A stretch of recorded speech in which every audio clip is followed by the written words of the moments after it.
이스라엘 백성들이 애굽에서 430년을 지나게 될 때 큰 민족을 이루게 되었습니다. 그런데 그 이스라엘 백성들이 노예처럼 애굽에 시달리고 학대를 받았습니다. 중노동에 시달렸습니다. 큰 고통과 고난과 시련을 당하게 되었습니다. 더 이상 참기가 어려웠습니다. 하나님은 이스라엘 백성들을 출애굽을 시켜 약속의 땅 가나안으로 인도해내기 위해서 지도자 한 사람을 이미 훈련시켜 놓았습니다. 그 사람이 누굽니까? 모세예요. 어느 날 하나님은 불타는 떨기나무 앞으로 이 모세를 이끌었습니다. 그리고 중차대한 사명을 그에게 맡기셨어요. 내 백성이 지금 이렇게 고통을 당하고 있다. 너는 하나님의 백성 이스라엘 백성들을 출애굽을 시켜라. 그리고 약속의 땅으로 인도해 가야 한다. 모세는 두려웠습니다. 겁이 났습니다. 그때 하나님께서 이 모세에게 하신 말씀 중에 중요한 말씀, 모세야, 나는 이스라엘의 하나님, 이삭의 하나님, 야곱의 하나님이다. 그들과 함께 역사하였고 그들을 통해서 큰 일을 이룬 것처럼 내가 너와 함께하고 너를 통해서 큰 역사를 이룰 것이다. 그런 암시의 말씀이었습니다. 하나님은 이처럼 중차대한 일을 맡길 때 막중한 사명을 감당할 사람에게 나는 아브라함의 하나님, 이삭의 하나님, 야곱의 하나님이다. 이 세 사람의 이름을 거명하셨어요. 성경에 보면 많은 인물들이 등장합니다. 그런데 하나님은 왜 꼭 이 세 사람의 이름을 거명하고 있을까? 여기에 중요한 뜻이 있습니다. 여러분, 아브라함, 이삭, 야곱은 혈통적으로 볼 때 이스라엘의 참으로 위대한 3대 족장입니다. 그리고 신앙적으로 볼 때는 우리 믿는 성도들의 믿음의 조상들입니다. 그런데 이들은 각기 믿음의 특색을 보여주고 있습니다. 그 믿음의 특색이 신앙의 3대 요소가 되어서 우리 모두가 그런 신앙을 가지게 될 때 하나님이 그런 사람을 귀하게 여깁니다. 그를 통해서 큰 역사를 이루어 가시는 것입니다.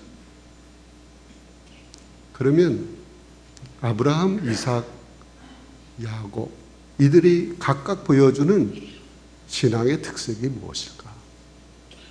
첫째, 아브라함은 비전신앙을 보여주었습니다. 비전신앙. 창세기 12장에 보면 우리 하나님께서 아브라함에게 말씀을 합니다. 너는 내 고향, 친척, 아비집을 떠나라. 내가 내게 지시할 땅으로 가라. 말씀을 주셨습니다. 만약 그렇게 하면 너에게 큰 민족을 이루게 해 줄 것이다. 내 이름을 창대하게 만들어 줄 것이다. 그리고 복의 근원의 삶을 살게 해 주실 것이라고 말씀을 하셨습니다. 아브라함은 그렇게 약속해 주시는 하나님을 믿었습니다. 여러분, 약속을 주시는 하나님은 어떤 하나님이십니까? 영원하신 하나님, 전지전능하신 하나님, 무소부재하신 하나님, 모든 것을 하실 수 있는 하나님, 하신 하나님, 그리고 약속한 말씀은 어김없이 이루어 주시는 하나님이십니다. 아브라함은 그 하나님을 믿었습니다.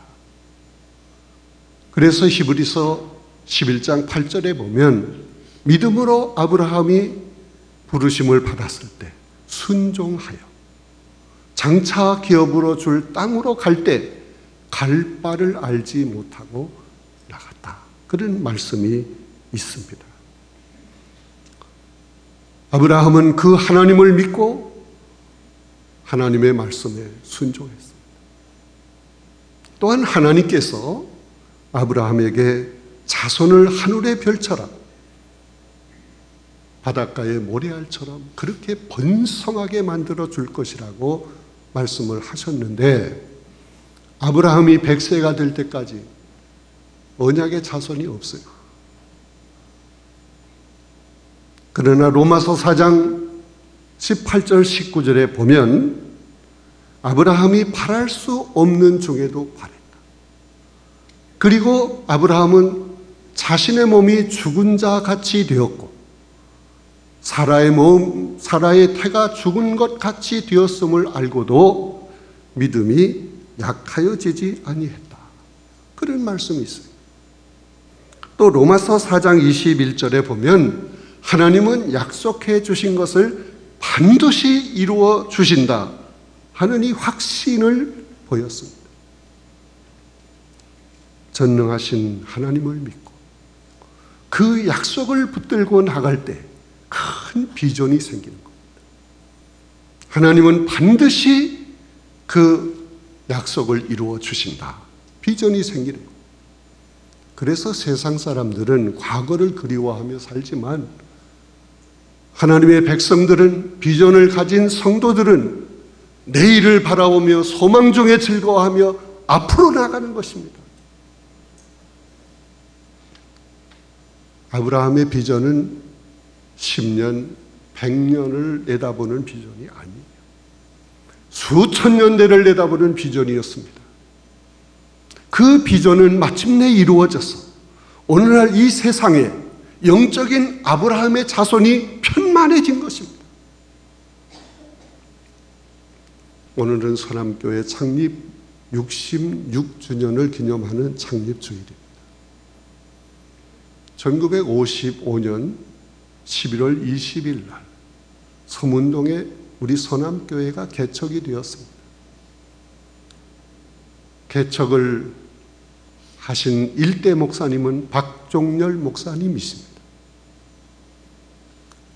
이 목사님이 세광 중고등학교 교목을 하고 있을 때 1950년대에 들어서면서 진보적인 신앙을 추구하는 교단, 한국기독교 장로교라는 교단이 있는데 우리 노회에서, 충북에서 가장 큰, 그래서 어머니 역할을 감당하던 청주제일교회가 그 교단으로 소속을 옮겼어요. 그러자 여러 교회가 따라갔어요. 우리 교단 총회에서는 수습 전권위원을 청주로 보내서 박종렬 목사님을 만나게 했습니다. 그 수습 전권위원들은 청주 제일교회를 능가하고 어머니 역할을 감당할 교회를 세워주세요. 간곡하게 부탁을 했습니다. 처음에는 거절했습니다. 그러나 계속 부탁을 하게 되자 자의 40%, 타의 60%의 마음을 가지고 개척을 시작하게 된 것입니다. 장년 10사람, 아이들 7사람, 17명으로 시작했습니다. 그런데 우리 박종렬 목사님은 개척을 시작하면서 목회 원칙을 가지고 시작했어요. 페스토럴 프린시플이라고 하는 목회 원칙 5가지. 첫째, 교회는 신앙적이어야 한다. 복음적이어야 한다. 복음적이라고 하는, 신앙은 복음적이어야 한다. 이거는 성경을 중심으로 신앙생활을 해야 된다는 얘기. 두 번째, 정치는 초연해야 한다. 정치를 이용해서도 안 되고 정치에 이용당해서도 안 된다. 세 번째가 중요한데, 노회의 모교회가 되어야 한다. 어머니 교회가 되어서 어려운 교회를 돕고 이끌어주고 큰 역할을 감당해야 한다. 박종열 목사님은 당회와 온 성도들의 힘을 모아서 열심히 어려운 교회, 힘들어하는 교회를 지원하고 돕고 이끌어줬습니다. 우리 노회의 어려운 교회 대부분이 우리 서남교회의 도움을 받았어요. 이렇게 모 교회의 역할을 감당해 왔습니다. 네 번째는 사회적으로 권위 있는 교회가 되어야 한다. 사회적으로 권위 있는 교회가 되려면 성도들이 윤리적으로, 도덕적으로 높은 수준이 되어서 세상 사람들이 본받고 따라오도록 해야 한다. 이런 수준 있는 교회가 되어야 한다고 하였습니다. 다섯 번째는 교회는 활악해야 한다. 아이들부터 노인에 이르기까지 화목의 물줄기가 흘러내려야 한다.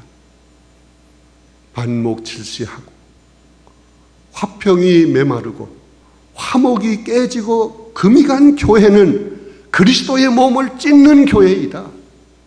이런 교회는 세상의 조롱거리가 되고 하나님의 영광을 가리우게 된다. 이런 교회가 어떻게 교회 구실을 할 수 있는가? 이런 5가지 원칙을 가지고 목회를 하신 것입니다. 그럴 때 교회가 급성장했습니다. 그 뒤를 이어서 저는 1985년 11월 19일입니다. 20일이 창립일인데 저는 19일. 비슷한 시기에 이 교회 4대 목사로 부임을 하게 되었습니다. 그때 우리 교회의 대지는 약 700평 정도 되었습니다. 그리고 본당 90평인데 예배드리는 장소가 그 본당을 포함한 연건평 500평도 안 됐어요. 그리고 청주가 점점 발전해 가면서 변두리에 아파트가 세워지기 시작합니다. 교회 시내 중심에 살던 성도들이 아파트로 이사를 갑니다. 아이들을 위해서 그 아파트에서 가까운 교회로 교회를 옮기겠습니다. 그런 사람들이 생기기 시작했어요. 시내 중심에 공동화가 이루어지고 교인 수는 줄어들고 이렇게 나가다가는 우리 교회는 모 교회가 아니라 우리 교회 자체가 지탱하기가 어려워지는 날이 올 수 있다. 위기감을 갖게 됐어요. 그래서 하나님께 기도했습니다. 하나님, 우리 교회의 앞길을 열어주세요. 우리 교회에 넓은 대지를 주세요. 지상명령을 잘 감당할 수 있는 교회, 구원의 역사를 일으키는 구조선 같은 교회를 만들어 갈 수 있도록, 노예에서 모교회 역할을 감당할 수 있도록, 힘 있는 교회로 성장할 수 있도록 우리 교회를 인도해 주세요. 정말 제가 간절히 기도했어요. 그때 성령의 감동을 주시며 큰 비전을 주셨어요.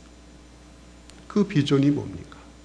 앞으로 청주가 2000년대가 되면 100만 명 시대가 온다. 그러면 100만 명의 100분의 1인 10,000명의 영혼을 우리 교회가 책임져야 된다. 적어도 10,000명은 책임져야 된다. 우리만 그렇게 할 것이 아니고 어려운 교회, 힘든 교회를 지원해서 그들도 이 민족 복음화에 힘쓸 수 있도록 도와줘야 한다. 땅끝까지 이르러 복음의 증인이 되라고 하신 주님의 지상명령을 감당하기 위해 많은 선교사를 파송하고 지원해야 한다. 이런 마음을 갖게 해주시면서 비전이 담긴 표어를 만들었어요. 첫째, 1만 명 이상 모여 예배드리는 교회. 둘째, 200교회 이상 미자리 교회를 돕는 교회. 셋째, 30명 이상 해외 선교사를 파송하는 교회. 이 구호를 스티커로 만들어서 성도들에게 다 나눠주고 잘 보이는 데 붙여놓고 매일 한 번 이상 읽고 기도하라. 성경 찬송 위에도 붙여라. 그리고 우리 교역자와 직원들은 매일 아침 9시에 출근해서 경건회로 하루의 일과를 시작하는데 이 세 가지 구호를 3번씩 큰 소리로 외치고 기도하고 또 기도하기를 거의 10년을 기도했어요.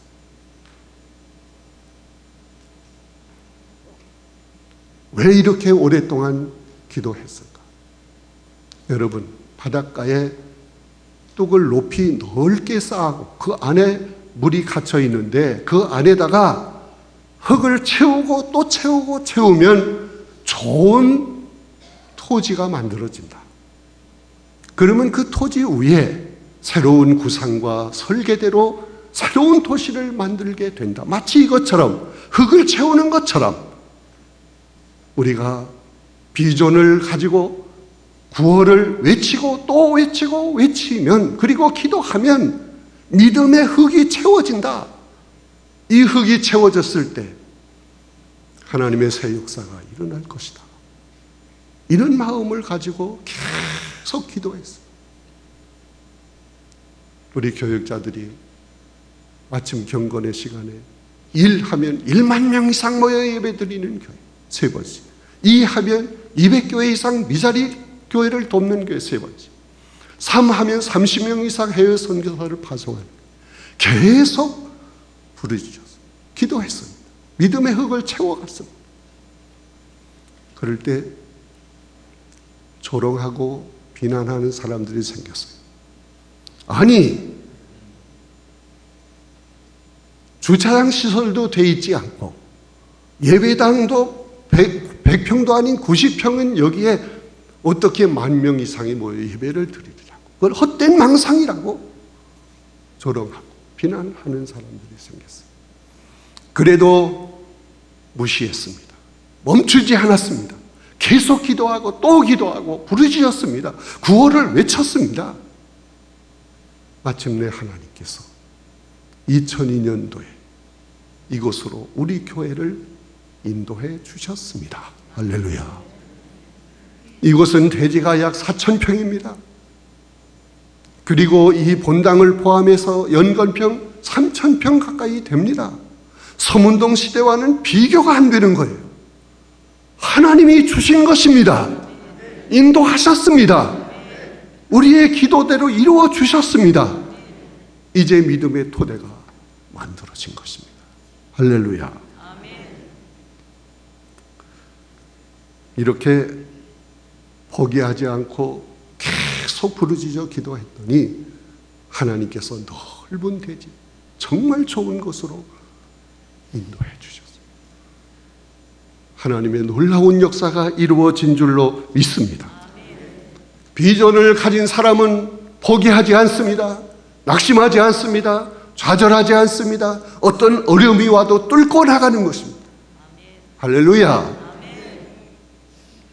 여러분, 요셉이라고 하는 사람, 애굽의 노예로 팔려갔습니다.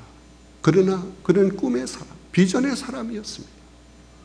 그 비전을 가슴에 끌어안고 좌절하지 않고 낙심하지 않고 계속 하나님을 믿고 의지했더니 그를 하나님께서 애굽의 실권자 총리로 세워주시고 그를 통해서 큰 민족을 이루어 나갈 토대를 만들어 주신 것입니다. 여러분, 아브라함의 신앙은 비전 신앙입니다. 그 다음에 이삭의 신앙은 어떤 신앙일까? 그의 신앙은 재물 신앙입니다.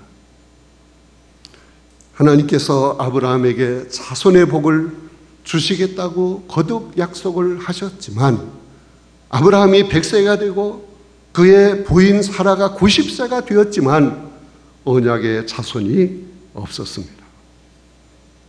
그러나 그는 포기하지 않고 계속 믿고 기다렸습니다. 마침내 하나님께서 100세에 사라의 태문을 여시고 이삭을 약속의 자손으로 선물로 주셨습니다. 이삭이 잘 성장했어요. 청년이 되었습니다. 그런데 어느 날 하나님께서 청천벽력 같은 말씀을 하십니다.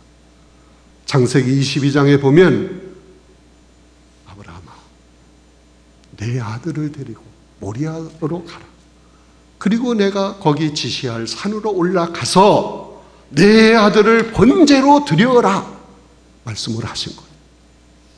여러분, 번제를 드릴 때 어떻게 합니까? 양의 목을 따서 피를 빼고 가죽을 벗기고 각을 떠서 제단 나무 위에 올려놓고 태우는 거예요. 그게 번제예요. 그런데 우리 하나님께서 이삭을 그렇게 번제로 드리라는 겁니다. 이거는 인륜적으로 도덕적으로 할 수 없고 해서도 안 되는 일입니다. 그러나 아브라함은 순종했습니다. 이삭을 데리고 모리아로 갔습니다. 그리고 하나님이 정해 주신 그 산으로 올라가 단을 쌓고 나무를 벌려놓고 비로소 성경에는 안 나와 있지만 제물이 누구인가를 말했을 거예요. 이삭아, 사실은 하나님께서 너를 번제물로 드리라고 말씀을 하셨어. 그리고 이삭을 결박을 하려고 할 때 혈기왕성한 청년 이삭이 반항을 하고 밀쳐내고 도망가도 붙잡을 수 없어요. 그런데 이삭은 어떤 모습을 보였습니까? 아버지, 제가 제물이 되어 번제로 드려지는 것이 하나님의 뜻이라면, 하나님이 기뻐하시는 일이라면, 하나님의 영광을 받으시는 일이라면 제가 제물이 되겠습니다. 그리고 나무 위에 결박을 당한 채 눕게 되었습니다. 아브라함은 하나님 말씀에 순종하였고, 이삭은 제물이 되기로 생각하고 결심하고 자신을 제물로 바쳤으면 이미 바친 거예요. 그때 하나님의 음성이 들립니다. 아브라함아, 내가 이제야 내가 나를 경외하는 줄 알았다. 그리고 뒤에 숯불에 걸려있는 순양을 끌어다가 아들 이삭 대신 번제를 드리게 하신 것입니다.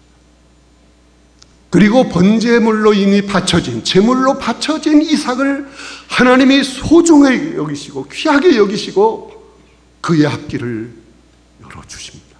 놀라운 복을 주십니다. 창세기 26장에 보세요. 이삭이 그랄 땅에 거하게 되었을 때 극심한 가뭄으로 큰 흉년이 들었어요. 그런 땅에다 어떻게 농사를 짓어요? 그런데 이삭이 농사를 지었다고 그랬어요. 그랬더니 놀라운 기적이 일어났습니다.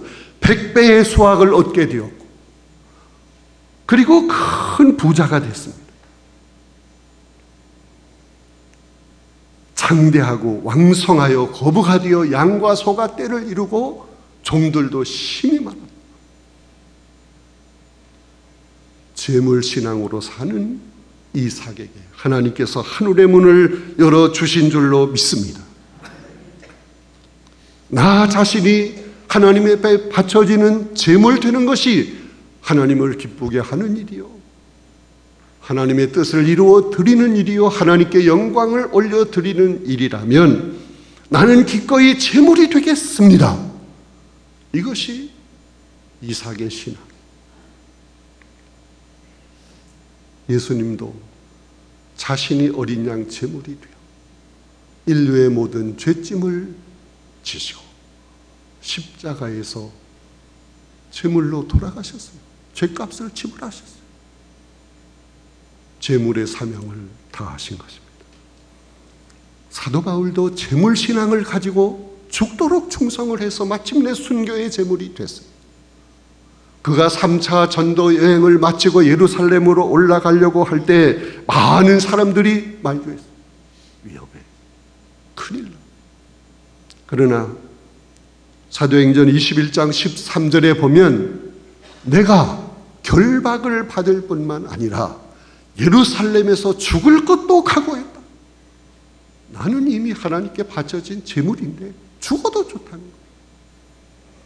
그리고 빌립보서 2장 20절 21절에 보면 살든지 죽든지 내 몸에서 그리스도의 이름이 존귀케 된다고 하면 그리스도를 위해서 죽는 것도 내게 유익한 일이다. 재물신앙을 가진 사람은 담대해집니다. 죽음도 두려워하지 않습니다. 자신을 희생하며 주님의 뜻을 확실하게 이루어 드리게 되는 것입니다. 야곱의 신앙은 재물신앙입니다. 제가 장로의 신학대학 67기생으로 입학을 했어요. 그때 같이 입학을 한 사람 중에 정선균이라는 우리 동기가 있습니다. 이 사람은 한국에 온 선교사들의 도움을 받아서 대전대학을 졸업해서 지금의 한남대학 성문과를 졸업했어요.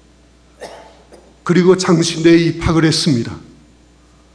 그는 매일같이 학교 뒷산 아차산에 올라가서 2시간씩 무릎을 꿇고 기도합니다. 하나님, 세상에서 가장 가난하고 낙후된 나라, 어려운 나라, 그런 나라로 저를 보내주세요. 가서 사랑의 빛, 복음의 빛을 갚을 수 있도록 도와주세요. 매일 기도했어요. 1974년도 졸업을 했습니다. 그리고 그해 8월에 아내와 사랑하는 어린 딸을 데리고 선교를 하기 위해서 방글라데시로 떠나게 되었습니다. 그러자 우리 67기 동기생들이 중심으로 해서 방글라데시 선교회가 조직이 됐습니다. 그를 지원하는 거예요. 방글라데시를 향해서 한국을 떠난 지 20일 만에 방글라데시 수도 다카 공항에 도착을 했어요.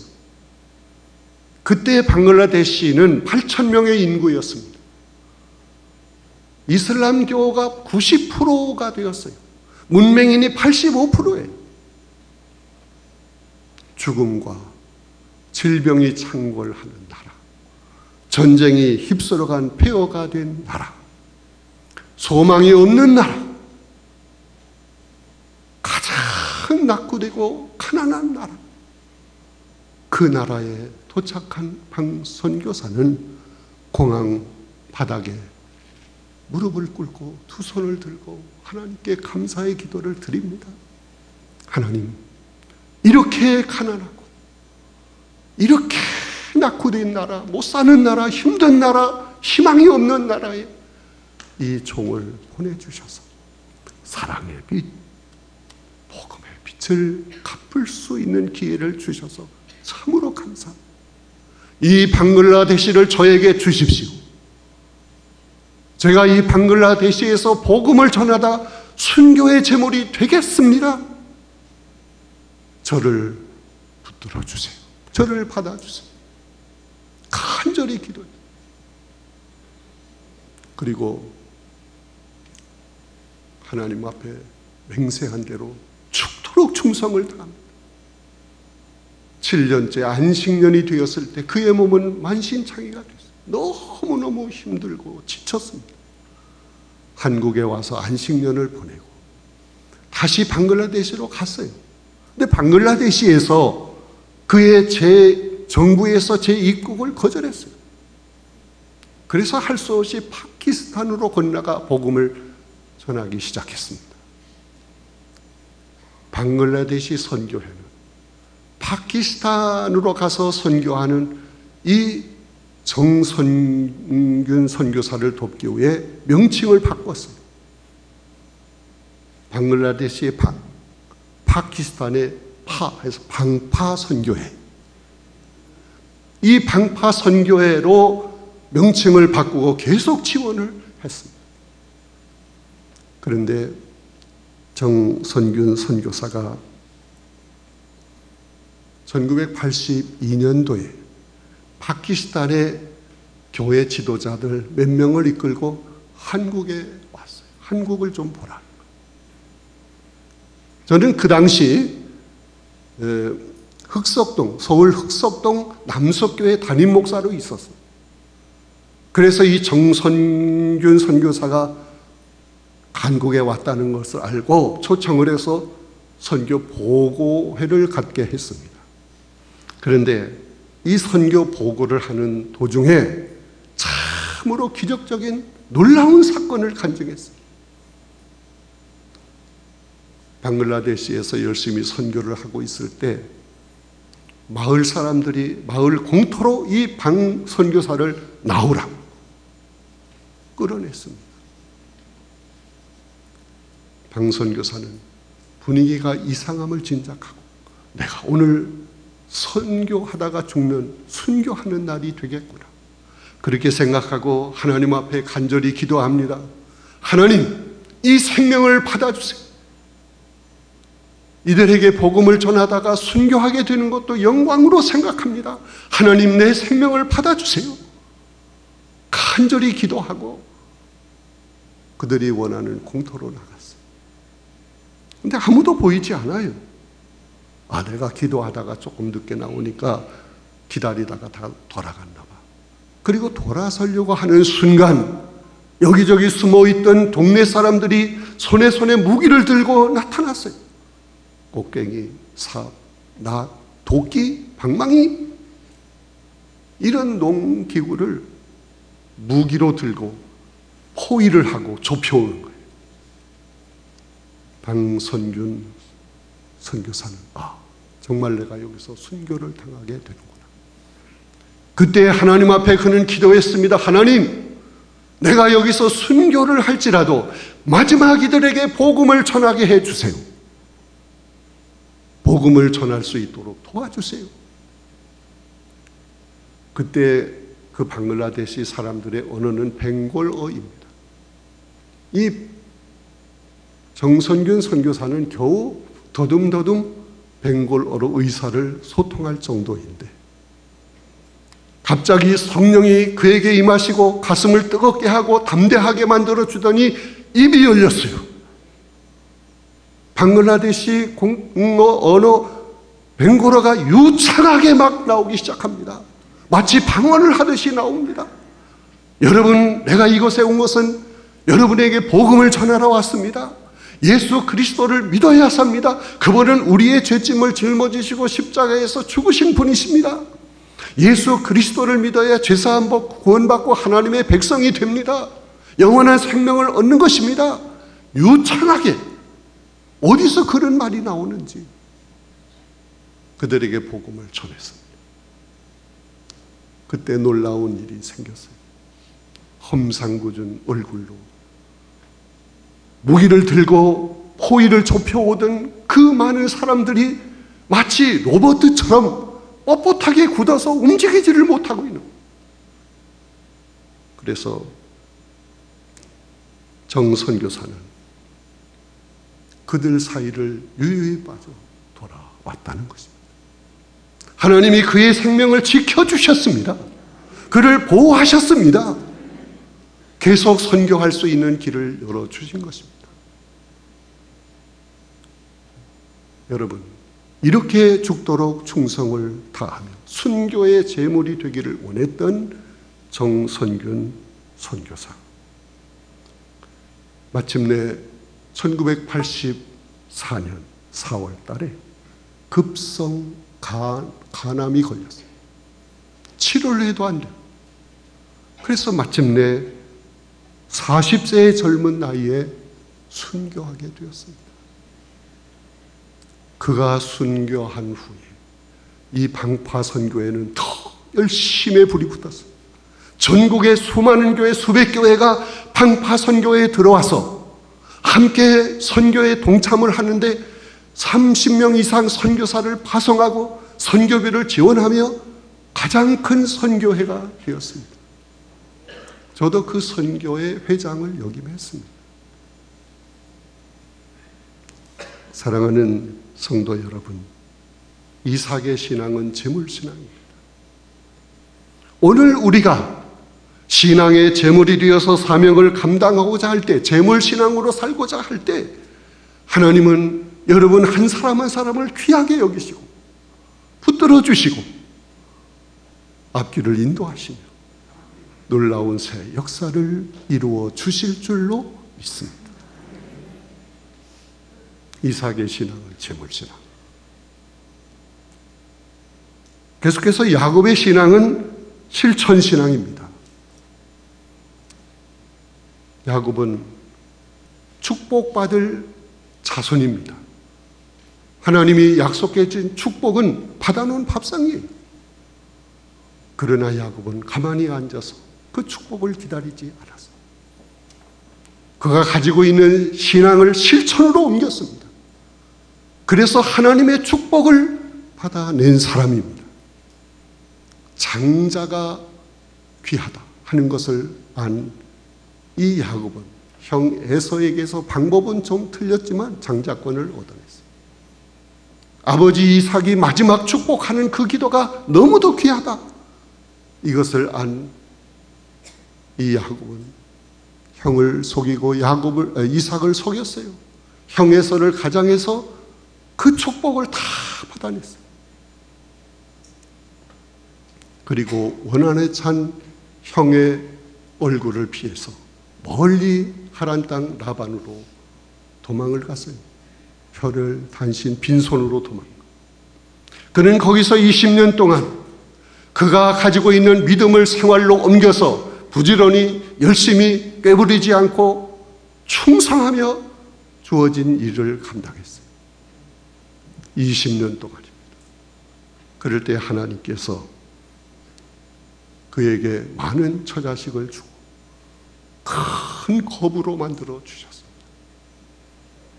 여러분, 재물 신앙을 가지게 될 때 하나님께서 도와주시고 실천 신앙을 가지게 될 때 하나님이 언약해 주신 복을 내게 확실하게 채워 주시는 줄로 믿습니다. 누가복음 5장에 보세요. 예수님이 말씀하셨을 때 그 말씀을 실천으로 옮겨서 깊은 데 들어가 그물을 던져 그물이 찢어질 만큼 많은 고기를 잡았습니다. 여러분, 하나님의 언약의 말씀을 가만히 앉아서 기다리는 것이 아니고 실천으로 신앙을 사는 것입니다. 야곱의 신앙은 실천 신앙입니다. 제가 신대원에 다닐 때 파트타임으로 전도사로 봉사하던 교회가 있습니다. 그 교회 차한 의원의 원장인 차장로님이 계셔요. 참으로 존경할 만한 귀한 분. 이분은 장로라고 하는 중책을 받고 사명을 감당해야 되는데 그 사명을 실천으로 확실하게 옮겼어요. 목회자를 잘 보필을 하고 성도들을 돌보고 사랑으로 이끌어주고 맡겨진 모든 사명에 죽도록 충성을 다 구제하고 봉사하고 선교하는 모든 일에 실천을 다했어요. 장로라고 아주 폼을 잡고 무게를 잡고 장로에게 주어질 복을 기다리는 것이 아니고 장로의 사명이 있는데 그것을 실천으로 옮긴 귀한 사람입니다. 하나님은 그를 사랑하셨어요. 그래서 제가 파트타임으로 봉사하던 그 교회 정문 앞에도 일반 병원이 있어요. 교인이 운영하는 거예요. 그런데 사람들이 병만 나면 다 차한 의원으로 달려가는 거예요. 소문 듣고 많은 사람이 몰려. 그러면 번호표를 주어서 순서를 기다렸다가 치료를 받아야 할 정도로. 여러분, 실천신앙을 본보이는 이 차장로님에게 하나님께서 많은 환자를 몰아주시는 것 같았어요. 이 차장로님은 환자 한 사람 한 사람을 치료할 때 먼저 환자를 앞에 놓고 기도합니다. 하나님, 저를 치유의 도구로 사용해 주세요. 나는 아무것도 할 수 없습니다. 치료하시는 분은 하나님이십니다. 그리고 하나님께 맡기고 정성을 다해서, 그리고 사랑으로 환자들을 돌보며 치료했습니다. 그 병원에 오는 사람마다 거의 완치가 됩니다. 할렐루야. 그런데 어느 성탄절 날 그 차장로님이 교회에 있는 저를 일부러 만나주셨어요. 그리고 사랑으로 격려하고 위로하면서 정성이 담긴 흰 봉투를 손에 쥐어주면서 감사합니다, 좋은 성탄절 보내세요. 저는 그 장로님의 따뜻한 마음 평생 잊지를 못합니다. 장로님이라고 가만히 앉아만 있으면 저절로 복이 옵니까? 장로의 사명을, 중직자의 사명을 생활로 실천으로 옮겨야 합니다. 그것이 생활 실천 신앙입니다. 야곱의 신앙은 실천 신앙이었습니다. 그래서 그의 믿음으로 놀라운 복을 받게 된 것입니다. 사랑하는 성도 여러분, 아브라함의 비전 신앙, 이삭의 재물 신앙, 야곱의 실천 신앙, 이 신앙의 3대 요소가 모아질 때 놀라운 일이 생기는 거예요. 여러분, 이스라엘의 중동 전쟁 때 6.1 전쟁을 기억하실 거예요. 1965년 이스라엘과 그 주변 나라 에집트, 요르단, 시리아, 레바논, 이 네 나라가 연합군을 이루어서 이스라엘과 전쟁을 하는 거예요. 비교가 안 되는 거잖아요. 그런데 1967년 6월 5일서 10일까지 6일 동안에 이스라엘이 완전한 승리를 거두었습니다. 유명한 사건입니다. 어떻게 비교가 안 되는 전략을 가지고 이 연합군을 이겼을까? 여러 가지 요인이 있을 거예요. 그러나 아주 중요한 요인 하나, 그것은 아브라함의 비전신앙, 이삭의 재물신앙, 야곱의 실천신앙, 이 신앙이 모으고 모아져서 이스라엘의 민족성이 된 것입니다. 그런 민족성 때문에 승리한 거예요. 이스라엘이 위기가 닥쳐왔을 때 세계 여러 나라에 퍼져 있는 이스라엘 젊은이들이 나라를 위해서 목숨을 걸고 싸우겠다고 공항으로 몰려들어 이스라엘로 향하는 비행기를 탔다는 거예요. 그 중에는 임신한 파일로트 여자 조종사도 탔다는 거예요. 그들이 모여들어서 죽기를 각오하고 이스라엘의 민족성이 된 그 신앙으로 싸움으로 승리하게 된 줄로 믿습니다. 사랑하는 성도 여러분, 66년이 되어 창립주의를 맞이한 오늘 우리의 신앙은 어떤 신앙입니까? 오늘 우리의 모든 신앙들이 신앙의 3대 요소인 이것이 내 신앙성, 믿음성이 되어야 합니다. 비전신앙, 재물신앙, 실천신앙, 이런 신앙을 가질 때 두려움이 없습니다. 겁낼 것이 없습니다. 주저하지 않습니다. 망설이지 않습니다. 아무리 어렵고 힘들어도 앞으로 전진하는 거예요. 큰 역사를 이루어내게 될 줄로 믿습니다. 여러분의 신앙이 이 신앙의 3대 요소의 신앙으로 확실하게 세워질 수 있기를 바랍니다. 그렇게 되기를 주님의 이름으로 축원합니다. 66년이 된 이 교회는 앞으로 날로 놀라운 역사가 일어나게 될 줄로 믿습니다.